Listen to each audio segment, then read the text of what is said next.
네, 이번 시간에는 재외 동포, 해외 동포들의 한국의 기여, 그리고 공공외교의 관계에 대해서 말씀을 드리려고 합니다. 우리가 730만, 750만 재외 동포가 전 세계 190여 개국에 살고 있습니다.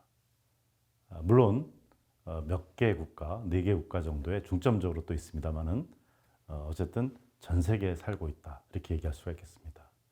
그런데 이러한 재외 동포들의 모국에 대한 역할에 대해서 세계의 많은 나라들은 주목하고 있습니다. 제가 2014년도에 국제 이주 기구라고 그러죠. IOM이라고 하는 기구가 있습니다. 그 기구에서 국가 발전을 위한 디아스포라 활용 방안이라는 보고서를 냈습니다. 그래서 이 보고서를 번역을 했습니다, 한국어로. 근데 그것은 왜 그러냐면은 이 모국과 거주국 간에 재외동포를 활용해서 같이 발전시키는 그런 방안에 대해서 이미 당시에 세계의 많은 나라들이 고민을 하고 있었다는 거죠. 그런데 한국에서는 이 재외동포를 모국에 기여하는 것에 대해서 이렇게 주목하고 있지 않았다는 겁니다. 그러다 보니까 모국이 재외동포를 지원한다, 국민의 세금을 가지고서 해외에 있는 분들을 지원한다고 하니까 반발도 많은 것이죠.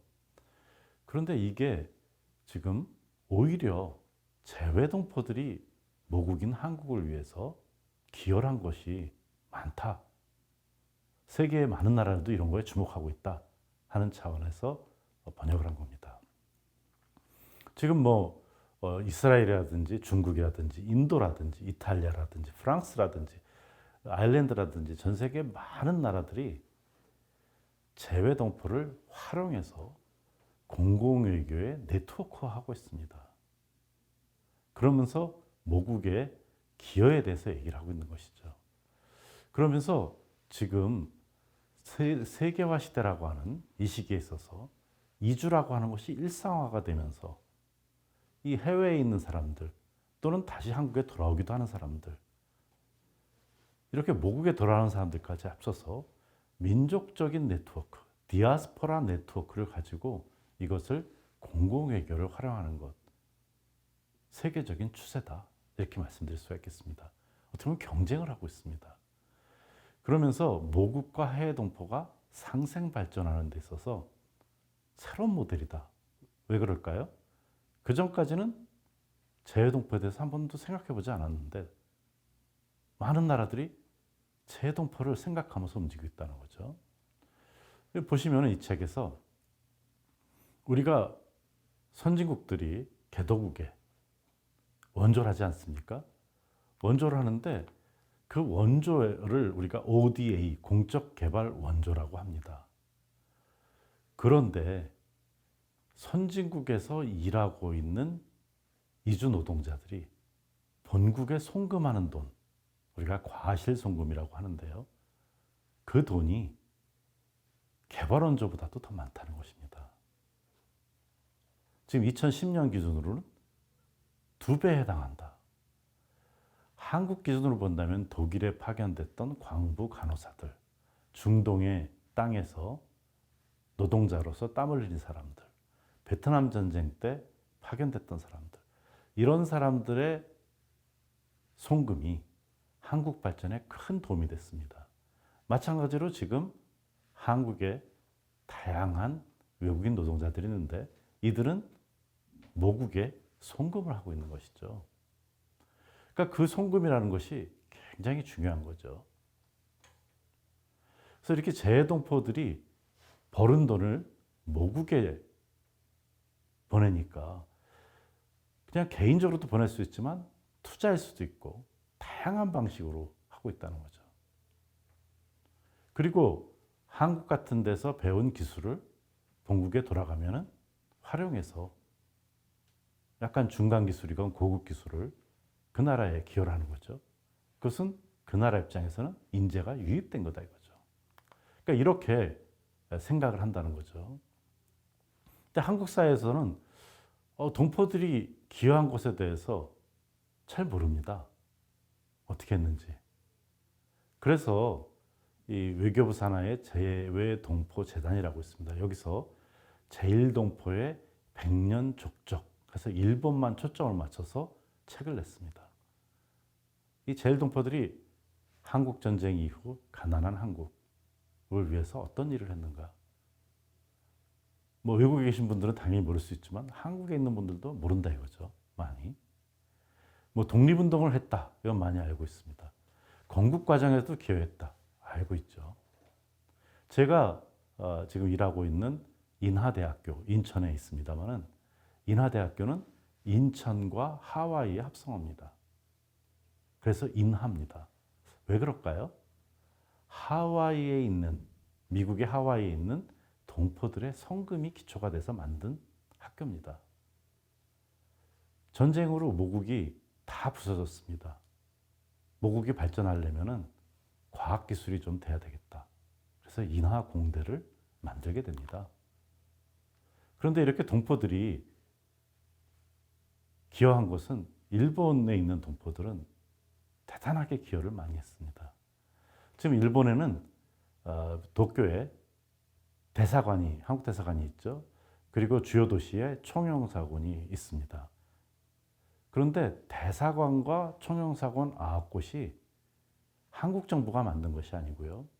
제1동포들이 기부를 한 겁니다. 왜 그러냐면 너무 가난했기 때문에 대사관을 운영할 돈도 없던 거죠. 그래서 지금 주일 대사관 같은 경우에는 도쿄의 노른자 땅이라고 하는 미나토구에 위치해 있는데요. 현재 2020년, 22년 이 정도의 가치로 3조에서 4조 정도 한국 돈으로 가치를 가지고 있습니다. 근데 그것을 이제 동포들이 기여한 겁니다. 또 한국의 산업화 때 구로공단이라는 걸 만들었는데 이 공단에 투자한 것도 제1동포들입니다. 그래서 실질적으로 한국의 기간 산업을 이루게 된 거죠. 또 86년에 아시안 게임이 있었습니다. 88년에 서울 올림픽이 있었습니다. 그래서 88년부터 한국이 굉장히 변화를 했다 얘기를 하는데 그 1988년에 서울 올림픽 열린 경기장에 많은 곳이 한국이 한 것이 아니라 제1동포들의 성금으로 만들었습니다. 이렇게 다양합니다. 또 제1동포들은 출신지인 제주도에 많은 기여를 했습니다. 마을 곳곳에 다 제1동포들이 만든 시설들이 학교에도 기부를 하고요. 이렇게 해외 동포들은 기여를 많이 했다는 겁니다. 물론 이 기여는 조금 전에 말씀드린 것처럼 하와이 한인들도 못지 않습니다. 독립운동에 있어서 자기 수입의 10%, 20%를 독립운동 자금으로 냈습니다. 이건 여러분들이 한번 생각을 해보십시오. 지금 본인의 월급에서 기부를 하는 것이 10%가 넘는 데가 있습니까? 아마 별로 없으실 것 같습니다. 그렇게 지금 다양한 기부들을 했다는 것이죠. 그래서 이 한인들의 역할에 있어서 우리 재외동포라고 하는 사람들의 역할에 있어서 이렇게 많은 역할을 했는데 공공외교라는 차원에서 한 번도 생각해보지 않았다는 것이죠. 근데 한인들의 역할이라는 것이 다양한 방면에서 이미 그것뿐만 아니라 뭐 정치 외교, 경제, 문화 이런 것들에 다양한 외교들을 했습니다. 가령 정치적인 측면에서 미국 버지니아주 의회에 동해 일본해가 있지 않습니까? 한국과 일본 사이에 있는 동해, 일본해라고 표기를 했었는데 이것을 동해 일본해를 병기하는 법안으로 통과시켰습니다. 재미동포들이 한 것이죠.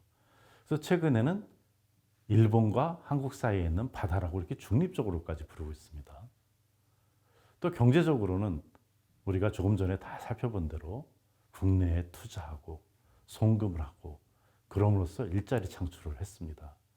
또 해외에서는 동포 기업인들이 그곳에서 여러 가지 역할을 하는 것이죠. 한국 상품을 갖다 팔기도 하고 현지화해서 굉장히 큰 그룹들을 만들고 있다 하는 점입니다. 이것은 뭐 다양하게 있기 때문에 우리가 자세하게 살펴보진 않겠습니다. 특히 이 문화 분야에 있어서는 국가 이미지 제고를 위한 공공외교라고 하는 본뜻에 맞게끔 굉장히 많은 홍보를 하고 있는 것이죠.